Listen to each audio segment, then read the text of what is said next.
DC plan will build upon what has worked and rectify what has not, according to James Gunn.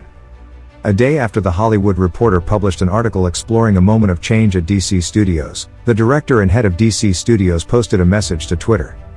We'll likely hear a lot of news regarding the DC universe during the next several days. Before a presentation next week in which he and partner Peter Safran will explain their vision to Warner Bros. Discovery boss David Zaslav, James Gunn has commented to a piece on the future of DC Studios that was published in The Hollywood Reporter. So, as for the story yesterday in The Hollywood Reporter, some of it is true, some of it is half true, some of it is not true, and some of it we haven't decided yet whether it's true or not, Gunn wrote on Twitter Thursday. Although this first month at DC has been fruitful, building the next 10 years of story takes time and we're still just beginning.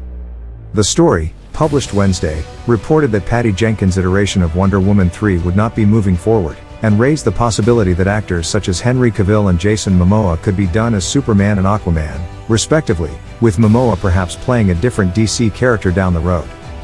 Here is what he said. Peter and I chose to helm DC Studios knowing we were coming into a fractious environment, both in the stories being told and in the audience itself, and there would be an unavoidable transitional period as we moved into telling a cohesive story across film, TV, animation, and gaming, Gunn continued on Twitter. But, in the end, the drawbacks of that transitional period were dwarfed by the creative possibilities and the opportunity to build upon what has worked in DC so far and to help rectify what has not.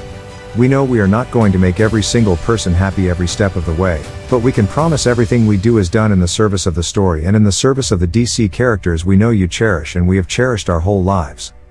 Gunn, who co-created the HBO Max series Peacemaker and directed the Suicide Squad for DC and Warner Bros., began serving as co-chair and co-CEO of DC Studios on November 1st. As for more answers about the future of the DCU, I will sadly have to ask you to wait. We are giving these characters and the stories the time and attention they deserve, and we ourselves still have a lot more questions to ask and answer. In addition to his responsibilities at DC, Gunn has Guardians of the Galaxy Volume 3 from Marvel Studios coming out in May. Following the retirement of franchise creator Zack Snyder, he and Safran succeed Walter Hamada, who managed DC Films since 2018 during yet another time of transition. So there is going to be a lot of changes to come. What do you think about the new DC universe and the direction it's heading in? Leave comments below.